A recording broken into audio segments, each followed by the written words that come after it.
Hello, my name is Mark Monroe. This video is meant to go hand in hand with my paper for Project 1 in Media and Communication Studies 370 online class. First, I'd like to get started by talking about my thesis for my paper that went along with this video. The title of my paper is Ethnography in Society. My paper's thesis was based around the idea that every person on Earth has their own personal identity that is unique in its own specific way. More often than not, that person's identity is shaped by the different people as well as cultures which they are surrounded by. The particular ways of these surrounding people and cultures can be defined as ethnography.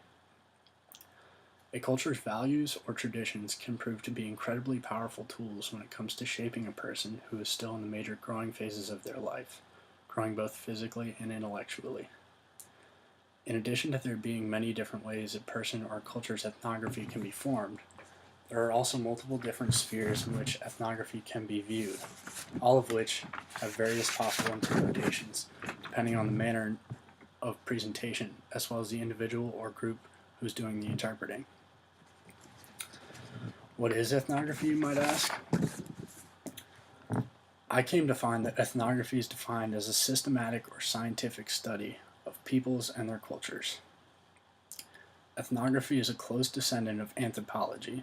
In fact, it is a branch of anthropology that studies cultural and individual behavior in social settings.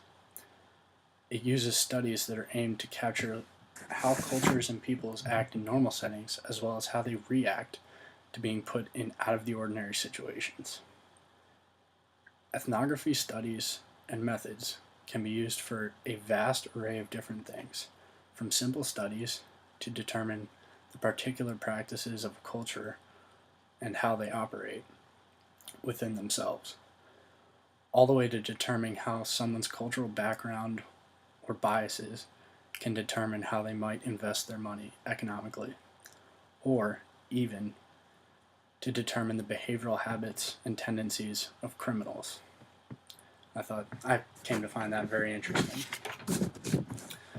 There are also multiple different spheres of ethnography itself, one of which being media in ethnography, or media ethnography. Media ethnography is another branch of the ethnography tree. Media ethnography has to do with how ethnography and the finest details of a study's results within it can be expanded far more for more people to learn from. Media ethnography can be somewhat of a double-edged sword.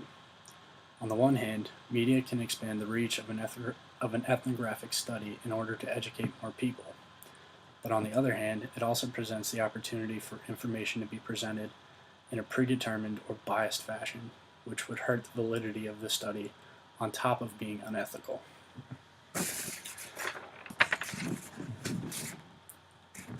As far as this project goes, and using the materials that we've gone over in class so far, the most useful class materials for me thus far have been the materials from week 2 that discussed how important communication is and how we must be aware of how to deal with certain situations as far as how it is that we are communicating and whether or not we are doing so effectively. Week 2's material, especially from day 2, which included pieces from Bahar, Our Mother's Grief, and Bonnie Thornton Dill's story.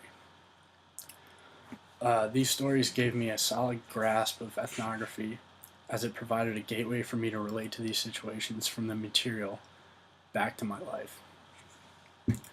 I came to find that so far what I've learned is that ethnography is the study of cultures and how they operate, but it really comes down to communication and how different cultures interact with each other and how communication through cultural boundaries can be either amplified or how it can seriously be detrimental to the interaction between different cultures or even different individuals.